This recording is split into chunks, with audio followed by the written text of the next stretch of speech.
नमस्कार, भारता फर्स्ट में आप सभी का स्वागत है। मेरा नाम है प्रगति भारती और आप देख रहे हैं युवा मंच। युवा मंच एक कार्यक्रम है जहां हम युवाओं से जुड़े समस्याओं को प्रस्तुत करते हैं और उस पे विश्लेषण करके हल निकालने की कोशिश करते हैं। कार्यक्रम शुरू करने से पहले मैं आपको भारता फर्स्ट के नॉलेज सेंटर के बारे में बताना चाहूँगी। ये एक प्रयास है लर्निंग को एक नई दिशा मुहैया कराने के लिए। कृपया आप रजिस्टर करें और नए ऑफर का लाभ अवश्य उठाएं। मैं आपको ये भी बताना चाहूँगी कि भारता फर्स्ट एक नया वेंचर है और आप अगर किसी भी तरह मदद करना चाहें तो यूपीआई लिंक नीचे डिस्क्रिप्शन बॉक्स में मिल जाएंगे। युवा मंच के आज के इस संस्करण में हम बात करेंगे अपॉर्चुनिटी फॉर रूरल यूथ के बारे में, युवाओं के लिए अवसर ग्रामीण क्षेत्रों में। आज की इस चर्चा में हमारे साथ जुड़े मेहमान हैं रागिनी जी, जो गवर्नमेंट नमस्कार। स्कूल में टीचर हैं, और हमारे दूसरे मेहमान हैं स्पर्श जैन जी, जो उभरते हुए एंटरप्रेन्योर हैं। जैसा कि हम सभी जानते हैं, भारत में एक बहुत बड़ा वर्ग जो कि ग्रामीण इलाकों में रहता है, और अभी आए इस महामारी की वजह से उस वर्ग को काफी नुकसान उठाना पड़ गया है, जिसमें एक बहुत बड़ा हिस्सा प्रवासी कामगारों का भी है। प्रवासी कामगार को इस महामारी में बहुत मुसीबतों का सामना करना पड़ा है। तो स्पर्श जी, मैं आपसे ये पूछना चाहूंगी कि जो युवा कामगार हैं, अपने इलाके में ऐसा कौन सा व्यवसाय शुरू कर सकते हैं जो कम लागत में शुरू भी हो और उन्हें लाभ भी हो? नमस्कार, पहले तो बहुत-बहुत धन्यवाद करना चाहूँगा कि आपने मुझे इस मंच पे हिस्सा समझा। देखिए, इस महामारी के आने के बाद इतनी हानि हुई है, खाली देश में ही नहीं पूरे विश्व में, कि जिसकी भरपाई करना मुश्किल है। परंतु अगर आप देखा जाए, गौर करें, तो कुछ ऐसी अच्छी बातें भी हुई हैं, जिनका हमें स्वर्णिम फल मिलने वाला है। जैसे कि जो डिजिटलाइज़ेशन का इम्पैक्ट इंडिया पे आज से 2024 या 25 में आने वाला था, वो हम 2020 में पा चुके थे। आज आप देख सकते हैं, हर हाथ में एक फ़ोन है और इंटरनेट कनेक्शन है। एक्टिव इंटरनेट कनेक्शन होने की वजह से आज युवा हैं, चाहे वो युवा हो या फिर उनसे बड़े भी हों, आज हर कोई अवेयर है चीज़ों को लेके अवगत है ना? तो आपका जैसा कि प्रश्न था कि ऐसे कौन से कार्य हैं जो वो अपने कम लागत में घर से चालू कर सकते हैं। तो ऐसे कार्य बहुत सारी चीज़ें हैं जिनकी आप बस एक अपॉर्चुनिटी लें, तो आप सारी चीज़ें चालू कर सकते हैं। जैसे कि अगरबत्ती का व्यापार है, अगरबत्ती मैन्युफैक्चरिंग, हैंडमेड कैंडल्स जो आजकल 100-100 रुपए, 150-150 रुपए की मिलती हैं, वो मात्र महज़ 8 से 12 रुपए के बीच में तैयार होती हैं। अगर आप इसमें अगर 80 रुपए कमा रहे हैं एक कैंडल में, तो अच्छा खासा आप अर्न कर सकते हैं। कैंडल मेकिंग हो गया, पेपर कप्स आप बना सकते हैं। दौने पत्तल जो आज की डेट में हमारे यहाँ हर एक ठेले पे इस्तेमाल होते हैं, उनका बहुत बड़ा कंजम्पशन है आज मार्केट में, आप वो तैयार कर सकते हैं। आप पैकेजिंग प्रोडक्ट्स तैयार कर सकते हैं, जैसे कि एनवेलप्स आप घर पे बैठ के बना सकते हैं। आप पेपर बैग्स आज घर पे बैठ के बना सकते हैं। पॉलीथीन्स के जाने के बाद पेपर बैग्स ने ही उनकी जगह ली है। उसके बाद आप डिस्पोजेबल बैग्स बना सकते हैं। साथ ही साथ आप अगर आप समझते हैं कि मुझे इस बारे में कोई स्किल नहीं भी है, तो आप घर बैठे अपनी माताओं बहनों से एक थोड़ा सा आइडिया लेके आप मसालों का काम शुरू कर सकते हैं। आप लोगों से मसाले लीजिए, आप मसालों को पीस के मतलब जो बड़ी उनकी फसल होती है उसको पीस के छोटे मसाले बना सकते हैं, जिंजर गार्लिक पेस्ट बना सकते हैं। इवन आज व्यक्ति केचप सॉस भी बना रहा है खाने की अगर चीज़ों में देखें। अचार पापड़ का उद्योग आप चालू कर सकते हैं। ऐसे देखा जाए तो अपने पास 1000 तरीके हैं जिनसे आप रोजगार पैदा कर सकते हैं। हाँ, आपने सही बोला कि हमारे पास बहुत सारे ऐसे छोटे-छोटे कलाएँ हैं हमारे हिंदुस्तानी लोगों में, जिसपे एक अच्छा व्यापार हम कर सकते हैं। अगला सवाल मैं आपसे करना चाहूँगी रागिनी जी। अभी ई-लर्निंग का एक नया दौर आया है, जो शिक्षा को एक नए मुकाम पे ले गया है। लेकिन जैसा हम देख रहे हैं, ग्रामीण इलाकों में आर्थिक तंगी एक बहुत बड़ी समस्या है जो लोगों को के सामने आ रही है। तो इसमें ये सुविधा, जो ई-लर्निंग की सुविधा है, वो ग्रामीण इलाकों के युवाओं तक पहुँच पाएगी, और अगर पहुँच भी पाएगी तो कब तक पहुँच पाएगी? पहले तो मैं नमस्कार करती हूँ कि आप जो इसमें हमको मौका दिए जुड़ने का।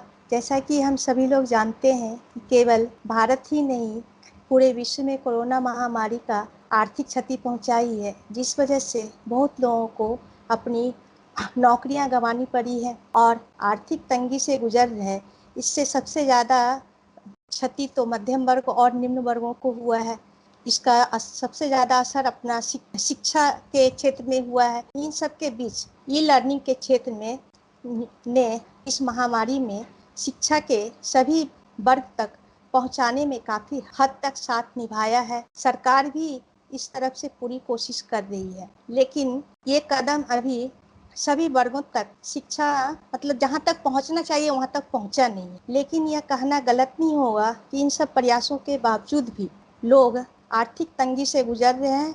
लोगों तक पूरी तरीके से जो सफल नहीं हो पा रहे हैं। पूरे भारत में खास करके शहर एरिया में 42% और गांव में 15% जो है लोग जो है इंटरनेट सुविधा से मतलब जुड़े हुए हैं। और उसमें निम्न वर्गों के घर में तो फ़ोन है ही नहीं, अगर है भी तो एक स्मार्टफोन। लेकिन पढ़ने वाले की संख्या कुछ ज़्यादा है, अध्ययन करने वालों की संख्या कुछ ज़्यादा है, जो कि केवल एक स्मार्टफोन से पढ़ाई हो नहीं सकती है। कहीं कहीं तो ये आर्थिक तंगी शिक्षा के सभी वर्ग के लोगों तक बाधा पहुंच रही है। अब हमें ई लर्निंग के माध्यम से सभी वर्ग के युवाओं को उच्च स्तर की शिक्षा प्रदान करानी होगी। जैसे कि मध्य प्रदेश में सुना है और देखा भी जा रहा है टीवी वगैरह में कि बच्चे को पढ़ाने के लिए मंदिर के लाउड स्पीकर से वहाँ की शिक्षिका बच्चे को पढ़ा रही है, मार्गदर्शन कर रही है। फिर सरकार को सब्सिडी देनी चाहिए इस मामले में, मोबाइल, लैपटॉप, टैबलेट वगैरह बच्चे सबको जो आर्थिक तंगी से गुजर रहे हैं,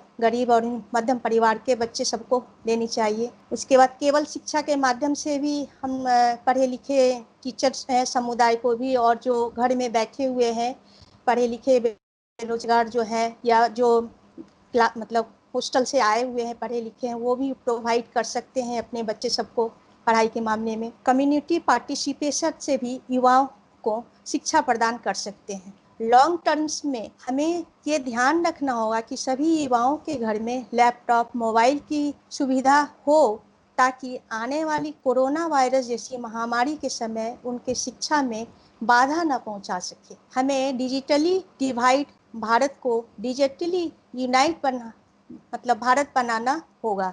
इन सभी प्रयासों से हम सभी वर्ग के लोगों तक शिक्षा मुहैया करा सकते हैं और हम लोग भी साथ देंगे। जी मैम, आपने बहुत अच्छी बात कही है। हम लोग को डिजिटली आगे बढ़ने की बहुत ज़्यादा ज़रूरत है। तो मैं अगला सवाल आपसे करना चाहूँगी स्पर्श जी। भारत में सबसे ज़्यादा अभी युवा आबादी है, जैसा हम सभी जानते हैं, जो शहरों की तरफ पलायन करना चाहती है ताकि वो कुछ अच्छा सीख सके, जान सके और व्यापार के क्षेत्र में कुछ अच्छा कर सके। तो लेकिन जो हमारे बहुत सारे युवा वर्ग है जो अनस्किल्ड है, जो मतलब कि अपने ग्रामीण क्षेत्र में रहकर बहुत कुछ रोजगार नहीं कर पा रहे हैं, तो ऐसा क्या रोजगार है जो वो ग्रामीण क्षेत्र में रहकर कर सकते हैं और अपना जीवन व्यापन कर सकते हैं? बहुत अच्छा सवाल। ग्रामीण क्षेत्र में रह के क्या कर सकते हैं? सबसे पहले बात तो मैं आपके लिए फिर से अपने पॉइंट पे आऊंगा कि डिजिटलाइजेशन के बाद रूरल इंडिया और अर्बन इंडिया में कुछ खास फर्क बचा नहीं है। आज वो तमाम काम रूरल इंडिया से भी हो सकते हैं जो अर्बन इंडिया से हो सकते हैं। रोड्स हैं, यानी आपके ट्रांसपोर्टेशन चालू है, यानी आप ई कॉमर्स का काम बिल्कुल चालू कर सकते हैं उसमें। साथ ही अगर बात करें अपन विलेज में रह के क्या काम चालू हो सकते हैं, फर्टिलाइजर्स का काम सबसे पहले, उसके बाद पेस्टिसाइड स्टोर्स, ट्यूशन सर्विसेज। क्योंकि आज आप देख रहे हैं विलेजेस में कई जगह ऐसा हो जाता है कि हर परिवार या हर बच्चा उतना सक्षम नहीं है या उतना परिपक्व नहीं है कि डिजिटली शिक्षा ग्रहण कर सके। तो उसमें फिजिकली जो अपने यहाँ पे जो भी सक्षम है लोग गांव में, जो बाहर से होके आए हैं या जो पढ़ के आए हैं, तो वो गांव में अपना ट्यूशन सर्विस चालू कर सकते हैं, मिल्क डेयरीज वगैरह चालू कर सकते हैं। ऑर्गेनिक फार्मिंग जो आज की डेट में सबसे ज़्यादा चलने वाला काम है वो है ऑर्गेनिक फार्मिंग। क्योंकि जो अभी प्रैक्टिस हो रहा है फार्मिंग में वो दवाइयाँ देके या वैक्सीन देके उसको समय से पहले उगाया जा रहा है। तो ऑर्गेनिक फार्मिंग का आज जो अर्बन एरियाज में है इतना स्कोप है जिसका आप लगभग दोगुने से तिगुने मार्जिन में आप उसको बेच सकते हैं। बाकी आगे बढ़ते हैं तो आप स्मॉल स्केल शॉप्स खोल सकते हैं, जैसा कि अपन ने देखा जिनको अपन बोलते हैं किराना बाजार, किराना शॉप्स। आज आपने पैंडेमिक में देख ही लिया कि किराना शॉप ही थी जो एक खड़ी थी, बाकी सारे व्यापार तो बंद हो चुके थे, क्योंकि आप नेसेसिटीज को नहीं मार सकते ना। उसके बाद अगर आप थोड़े से भी परिपक्व हैं कि आप ब्लॉगिंग कर सकते हैं या MLM इंडस्ट्री में घुस सकते हैं, तो आपके पास 1000 ऑप्शन है। उसके बाद आप MLM इंडस्ट्रीज में घुसिए, आप ब्लॉगिंग कर सकते हैं। अगर आप थोड़े सा भी डिजिटली सेन हैं तो आप वेबसाइट बिल्डिंग कर सकते हैं, आप सोशल मीडिया मैनेजमेंट कर सकते हैं। अगर आप आज युवा, मुझे नहीं लगता कि कोई युवा ऐसा है जो सोशल मीडिया से अनअवेयर है। हर युवा की अगर एक इंस्टाग्राम पे, एक फेसबुक पे अकाउंट है, तो क्यों ना वो दूसरों का अकाउंट भी मैनेज करके पैसे कमाए। लोगों के पास समय नहीं है क्योंकि खुद का अकाउंट मैनेज करने का, तो आप कर सकते हैं वो। आप सोशल मीडिया मैनेजमेंट कर सकते हैं, आप डिजिटल मार्केटिंग कर सकते हैं, आप एफिलिएट मार्केटिंग करते हैं, आप ड्रॉप शिपिंग मॉडल इस्तेमाल कर सकते हैं, जिसमें आपको कुछ भी नहीं करना। आपको एक जगह से प्रोडक्ट की फोटो आएगी, आपको अपनी स्टोरीज के माध्यम से उसको शेयर करना है। अगर कोई ऑर्डर आता है तो अपना एक कमीशन मार्जिन लगा के दूसरे को दे देना है। आप में आपका यहाँ पे ना 1 रुपये लगना है, ना 1 रुपये आपको लेना है। आपका जो मार्जिन बनेगा अगर प्रोडक्ट सेल होता है, आपकी जेब में आ जाता है। अच्छा, अगला आप और अगर अपन आगे बढ़ते कि आपको अगर फिजिकली ही या अपन को मेन स्ट्रीम बिजनेस में ही घुसना है, तो आप हथकरघा के व्यापार वगैरह कर सकते हैं। आप एमएसएमई, अगर आपका प्लान अच्छा है तो आप एमएसएमई में कांटेक्ट करके आप चीज़ों को अपने प्लांट के लिए लोन्स वगैरह भी करवा सकते हैं, इशू करवा सकते हैं। दूसरी चीज़, अगर अपन बिजनेस के अलावा भी बात करें, तो जॉब्स के लिए, जॉब्स, पहली बात, जॉब्स आप कोई गारंटी नहीं कर सकते, क्योंकि जॉब करने के पहले आपके पास एक क्वेश्चन आता है कि क्या आप इतने स्किल्ड हैं आज, क्योंकि जॉब्स आपके सिर्फ क्वालिफिकेशन के बेसिस पे नहीं लगती। आज आदमी को चाहिए आपकी स्किल्स, तो क्या आपके पास उतनी स्किल्स हैं? अगर हैं तो बेझिझक आप अप्लाई कर सकते हैं चीज़ों के लिए, और अगर स्किल है तो जॉब लगती है। अगर स्किल नहीं है तो उसके लिए भी अपने पास इतने सारे प्लेटफॉर्म्स हैं, जैसे कि एक अपना गवर्नमेंट का ही प्लेटफॉर्म है इग्नू जैसा। इग्नू पे आप अपना रजिस्टर करिए, कोई भी कोर्स ले सकते हैं आप, A to Z उसमें इतने हजार कोर्सेज हैं। आप अपने क्षेत्र का कोई भी कोर्स लीजिए, आपके घर पे उसकी बुक्स आ जाएंगी, आप घर पे पढ़ सकते हैं। आपका जब मन होगा, जब भी आपका एग्जाम रखा जाएगा, आप अपना एग्जाम देने बस आपको जाना है, आपकी डिग्री आपके हाथ में आ जाएगी। डिस्टेंस लर्निंग की मैं बात कर रहा हूँ। तो देखा जाए तो अगर अपन पॉजिटिवली देखें तो बहुत सारे एस्पेक्ट हैं जहाँ पे आप लड़ सकते हैं आज के कंपटीशन से। बस देरी इतनी चीज की है कि आप एक चीज ठान लीजिए, एक अपनी फील्ड में काम करना शुरू कर दीजिए। और हाँ, सबसे पहली बात इसके बीच में आती है कि आपका जो डिसीजन है वो कहीं से भी बोलना चाहिए कि कहीं से भी अपना अनइन्फॉर्म नहीं रहना चाहिए कि आप इन्फॉर्म नहीं है, कि आपको पता ही नहीं था किसी फील्ड के बारे में। पहले तो आप इन्फॉर्मेशन लीजिए। दूसरी चीज, आपका कहीं से भी इन्फ्लुएंस नहीं रहना चाहिए कि फलाने भैया ने इंजीनियरिंग की थी, उनका इतना पैकेज लगा तो हमने भी इंजीनियरिंग कर ली। नहीं, क्या पता आपका इंजीनियरिंग में मन ही ना हो, या आप उस लायक, या आपका जो अंदर से जो भी आपका पोटेंशियल हो किसी और चीज में आप 100% दे सकते हैं। आप इंजीनियर बन तो जाएंगे, परंतु क्या आप उतना शाइन कर पाएंगे जो फलाने भैया करे थे? नहीं। तो ये एक कारण मुझे लगता है कि कहीं ना कहीं पेरेंट्स को भी बच्चों को छोड़ना चाहिए फ्री, थोड़ा सा अपना कुछ भी बोलना चाहिए। एक थोड़ा बहुत तो रह जाता है जो आप थोप देते हैं बच्चों को, तो उसमें कहीं ना कहीं चीज़ें खराब हो जाती हैं। और आप जो गारंटी की बात कर रहे थे कि इसकी क्या गारंटी है कि अर्बन एरियाज में जाके लोगों के लिए रोजगार मिलेगा ही मिलेगा, तो गारंटी किसी चीज़ की नहीं है। अगर आप स्किल्ड हैं तो आपको मिलेगा, अगर नहीं है तो आपको कम कॉस्ट का मिलेगा, पर आपको मिलेगा। ऐसा नहीं कि काम नहीं, काम बहुत है। हाँ, आपने सही कहा कि अभी डिजिटली हम लोग के पास बहुत सारे स्कोप है जो युवा कर सकते हैं, जिसमें जॉब कर सकते हैं। अगला सवाल मैं आपसे करना चाहूंगी रागिनी जी, जो ग्रामीण क्षेत्र में लड़कियां हैं जो स्नातक की पढ़ाई कर चुकी हैं और अपने इलाके में रहकर कुछ करना चाहती हैं, कुछ अच्छा काम, ताकि वो भी अपनी एक पहचान बना सके, क्योंकि ग्रामीण क्षेत्रों में लड़कियों के पास इतनी ज्यादा आजादी नहीं होती कि वो सब कुछ कर सके। तो आप ऐसा कुछ बताइए जो लड़कियां कर सकती हैं ग्रामीण इलाकों में। पहले तो मैं ये कहना चाहूँगी कि उन्हें, उन लड़कियों को खुद में देखना पड़ेगा कि मेरे में कौन सा स्किल डेवलप होना चाहिए, क्या करना चाहिए। तो उसके मूड पर छोड़ देने, उनके मर्जी पर छोड़ देंगे कि वो क्या करना चाहती हैं। तब फिर उन्हीं स्किल के माध्यम से खुद के स्किल डेवलप से स्किल को इन्हेंस करना चाहिए, जिसकी फील्ड में वो आगे बढ़ना चाहती है। मेरा मानना है कि ये जब तक आप खुद पर काम नहीं करेंगी तब तक वो आपको सिर्फ एक क्या अनस्किल्ड काम ही वो उनको मिलेगा, दूसरा तो कोई काम मिलेगा नहीं। तो लड़कियों को लिए काफ़ी स्कोप है, वो जो चाहे तो कर सकती हैं। उनको अपने मन में एक ना हौसला रखना पड़ेगा, एक ये रखना, प्रण रखना पड़ेगा कि हमको क्या करना है। जो जिस लायक है उनके अनुसार बहुत सारे रोजगार है। अब जैसे उस रोजगार में टीचिंग है, टीचिंग में भी बहुत सारे रोजगार हैं। फिजिकल टीचर हुए, ये संगीत टीचर हुए, डांस टीचर है, फिर म्यूजिकल तबला वगैरह जो है वो सब टीचर के ही गिनती में आएंगे। या अगर आपको पढ़ाने का मन है तो आप गांव के ही बच्चे को छोटा मोटा आप पढ़ाना पढ़ाते पढ़ाते आप एक प्राइवेट स्कूल ही खोल लो, वो सब भी है। दूसरा है, अगर दूसरों को सेवा अगर उनको करने का मन है तो उसमें नर्सिंग का है, नर्सिंग का भी वो अपना तैयारी कर करके, जैसा कि स्पर्श जी ने बताया कि इसमें जो है पढ़ाई कर करके, ऑनलाइन पढ़ाई कर करके घर बैठे ही 1000 डिग्री है, कोई भी डिग्री नर्सिंग का आप घर बैठे ही लेकर करके आप नर्सिंग में भी जा सकते हो। फिर चार्टर अकाउंट वगैरह अगर उससे भी नहीं है, वो भी और वो कुछ और बनना चाहती है तो चार्टर अकाउंट बैंकिंग है, जिससे वो नर्व्स के साथ खेलना पसंद करती है।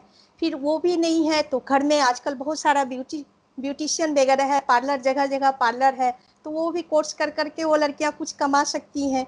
फिर अगर गवर्नमेंट जॉब करना चाहती है तो यूपीएससी है, बीपीएससी है, फिर पुलिस सेवा वगैरह है, ये सब कर सकती हैं। फिर अगर वो एक्टिंग में रुचि रखना चाहती हैं तो वो अभिनेत्री जितना अभी फिल्मी दुनिया में हो रहा है, जैसे इसी में एक्टिंग के कोर्स के लिए एनिमेशन कोर्स कर सकती है। एनिमेशन कोर्स जैसे आपने बताए कि दूरस्थ शिक्षा के माध्यम से भी एनिमेशन कोर्स होता है, उस माध्यम से भी वो कुछ एक्टिंग कर सकती हैं। अगर वो लोक गायिका बनना चाहती है, हमारे बिहार में अभी है नेहा सिंह राठौर, उनका लोकगीत तो काफ़ी प्रचलन में आ रहा है, तो अगर वो बनना चाहती है, गाँवों के ही ढंग से गाना चाहती है, तो लोक गायिका बन करके वो कमा बिल्कुल। सकती है। साथ ही साथ अगर वो लेकिन उस पर दबाव इतना ज़्यादा रहता है, जब तक कि वो खुद का डिसीजन नहीं लेगी, उसके साथ साथ वो अपने मम्मी पापा को भी वो मोटिवेट करेगी कि माँ अगर इस क्षेत्र में जाएंगे तो हमको कुछ न कुछ हमको बनने दीजिए। वहाँ तो सिर्फ ग्रेजुएशन करने के बाद लड़कियों पर थोपा जाता है ज़बरदस्ती शादी, कि आप शादी कर लो, लेकिन वो अगर कुछ बनना चाहती है तो वो तो अपने गार्जियन को मोटिवेट करेंगे कि हमको कुछ बनना है, तो वो उसमें अगर उसके पेरेंट्स साथ देते हैं तो वो आगे बढ़ती है। इसी के साथ ही गांव में जागरूकता फैलाना है चाहिए, ताकि वो लड़कियां जो है मौका दे, और उन्हें मौका दिया जाए, वो बहुत कुछ कर सकती है। जैसे पीटी उषा है, उसके बाद हिमा दास है, मैरी कॉम वगैरह है, ये तो देख ही रही हैं। और फिर लोकगीत के नाम पर तो नेहा सिंह राठौर का तो हम ले ही दिए, इस तरह का वो बिल्कुल। कर सकती है। बिल्कुल, आपने सही बोला, ऐसी बहुत सारी अपॉर्च्युनिटीज़ हैं, बस लड़कियों को उसके लिए खुद खड़ा होने की ज़रूरत है। हाँ, अगला सवाल मैं आपसे करना चाहूँगी स्पर्श जी, जैसे हम देखते हैं कि ग्रामीण इलाकों और शहरी इलाकों में एक बहुत ही बड़ा गैप देखा गया है, जो ग्रामीण इलाकों के लोग जो है वो शहरी इलाकों तक नहीं पहुँच पाते हैं कई चीज़ों में। तो मैं यही पूछना चाहती हूँ कि ग्रामीण क्षेत्र को शहरी क्षेत्र से व्यापार के पॉइंट ऑफ व्यू से कैसे जोड़ा जाए? जैसे युवा अपने शहर मतलब अपने ग्रामीण इलाकों में रहकर ही ऐसा कुछ काम करे कि वो एक लिंक हो ग्रामीण इलाकों से शहर तक। जो एक बैरियर बना हुआ है ग्रामीण इलाकों और शहरी इलाकों में, वो ताकि मिट सके और वो अच्छी आमदनी भी हो उनसे उन्हें। देखिए, पहली बात तो परिदृश्य बदल गया है। इतना गैप अब रहा नहीं जितना पहले था। हाँ, मैं मानता हूँ गैप है, पर उतना नहीं रहा, चीज़ें सुधर गई हैं। दूसरी बात, इसमें आप पर्सनल लेवल पे अगर अपन बात करें तो पर्सनल लेवल पे अपन ये कर सकते हैं कि जो चीज़ें गाँव में जिस चीज़ का उत्पादन होता है, वो चीज़ें शहर में आने में एक ट्रांसपोर्ट लगता है ना? तो आप अगर उन चीज़ों का व्यापार करते हैं, तो वो चीज़ें आप शहर तक, ऑब्वियस सी बात है, वो तो पहुँचानी ही पड़ेगी। ठीक है, तो आप उन चीज़ों के व्यापार पे काम कर सकते हैं। दूसरी बात, अगर अपन इंडस्ट्रियलाइजेशन के चश्मे से देखें तो जो इंडस्ट्रीज लोग शहर के बाहर सेटअप कर रहे हैं, वो अगर किसी गांव में सेटअप करेंगे तो उनको रॉ मटेरियल इजीली मिल जाएगा वहां पे। दूसरी बात, वहां पे जो पॉल्यूशन है, जो शहर खराब करेगा ना, वो गांव में उतना ज्यादा हार्म नहीं कर पाएगा। ठीक है, दूसरी बात ये उनके लिए ये भी हो जाएगी कि जो रॉ मटेरियल उनको शहर में तेज रेट का मिलता था, वो कहीं ना कहीं गांव में थोड़ा कम का मिल जाएगा इजीली। अगर उनके पास प्रॉफिट मार्जिन उनके पास ज्यादा बच सकता है, और उसके बाद इनके लिए गांव में रोजगार भी मिल जाएगा। अगर आप गवर्नमेंट की नज़र से बात करें तो गवर्नमेंट जो यूनिवर्सिटीज़ होती हैं या कोई भी प्लांट्स होते हैं जो शहर में या शहर के बाहर ला रहे हैं, वो किसी गांव में रखें या गांव के आसपास रखें, या ऐसी जगह पे रखें जहां से 4 से 5 या 6 गांव कवर हो रहे हो या एक बराबर हो डिस्टेंस पे। तो वहां करने से ये होगा कि उस पूरी पर्टिकुलर एरिया का डेवलपमेंट हो जाएगा, एक साइकिल बन जाएगी शहर से गांव की, और वो एक समय बाद वो हिस्सा गांव का शहर में जुड़ जाएगा। हाँ, स्पर्श जी आपने बिल्कुल सही कहा कि हम ये सब चीज़ें कर सकते हैं। मैं अगला सवाल आपसे करना चाहूँगी रागिनी जी कि जो ग्रामीण इलाकों में ज़्यादातर लोगों का आय का स्रोत जो होता है वो कृषि होता है। कृषि एक बहुत बड़ा रोल प्ले करता है ग्रामीण इलाकों में, जिस जिसमें एक बहुत बड़ा तकलीफ है क्लाइमेट चेंज का। क्लाइमेट चेंज एक बहुत ज़्यादा ग्रामीण इलाकों में कृषियों के लिए एक नुकसानदायक चीज़ कह सकते हैं आप, क्योंकि उससे उनकी फसलें खराब होती हैं, फिर उन्हें वो पर्याप्त दाम नहीं मिल पाते हैं अपनी फसलों के। कई बार तो पूरी ही फसल खराब हो जाती है, तो वो काफ़ी कर्ज़े में डूब जाते हैं। तो ये जो क्लाइमेट चेंज की नई समस्या अब आ चुकी है, इससे किस तरीके से जो कृषि युवा हैं, जो युवा कृषि के क्षेत्र में, वो इस चीज़ से कैसे लड़ सकते हैं? मतलब इस चीज़ के ऊपर क्या काम कर सकते हैं ताकि उन्हें कम से कम नुकसान हो? भारत तो एक कृषि प्रधान देश है। कृषि जो भारत की मुख्य पेशा तो कृषि ही रही है, आज से नहीं, वर्षों से। और यहाँ जो है लगभग 40% जो जनसंख्या है ना, कृषक ही है, किसान ही है। लगभग 16 करोड़ भारतीय कृषि क्षेत्र से जुड़े हुए हैं। क्लाइमेट चेंज के कारण एग्रीकल्चर पर, कृषि पर मुख्य प्रभाव देखा जा रहा है। 50% खेती मानसून पर आधारित है। यहाँ तो कोई विदेशों वाला हाल तो है नहीं कि ये मशीन के द्वारा बारिश हो जाए या कुछ और हो जाए। यहाँ तो लोग प्रकृति पर ही निर्भर करते हैं।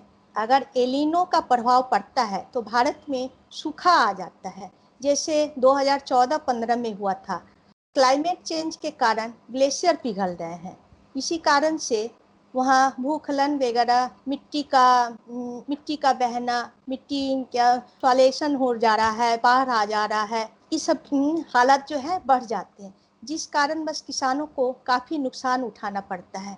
इसमें हमारे सरकार को भी होना चाहिए कि किसानों के प्रति उनको थोड़ा ज़्यादा ही ध्यान दें। वो तो सब जगह ध्यान देती हैं, लेकिन किसान के प्रति उनकी भावना थोड़ा कम रहती है। इस कारण से किसान का झुकाव तो खेतों के तरफ तो रहता है, लेकिन जब लॉस होने लगता है तो वो अपना झुकाव किसी और के मतलब अन्य और कर लेते हैं, अन्य मतलब क्षेत्र में कर लेते हैं। और वो कारण ये होता है कि वो ये शहर की तरफ पलायन करना शुरू कर देते हैं। अनाज की इसी के चलते अनाज का कीमत भी बढ़ जाता है, अनाज की कमी हो जाती है, महंगाई बढ़ जाती है। जैसा कि 2019 में देखने को मिला है, प्याज के दाम आसमान छू रहे थे। मुख्य कारण ये था कि मानसून लेट आया था, बीज लेट बोया गया, अधिक बारिश हो गई, अधिक बारिश के कारण बहुत से फसलें बर्बाद हो गई, तो वो किसान कहाँ से भरपाई कर पाएंगे। तो इसके लिए कुछ किसानों के लिए कुछ मतलब नया कुछ होना चाहिए। आपने बिल्कुल सही कहा, नया कुछ होना चाहिए ताकि इस नए तरीके की समस्या से हम जूझ सके और लड़ सके, क्योंकि क्लाइमेट चेंज हमारे द्वारा ही बनाया हुआ एक समस्या है, जो जिसे हमें लड़ने की ज़रूरत है, कई कदम उठाने की ज़रूरत है, ताकि हम इस समस्या को कृषियों से के लिए कुछ अच्छा कर सकें।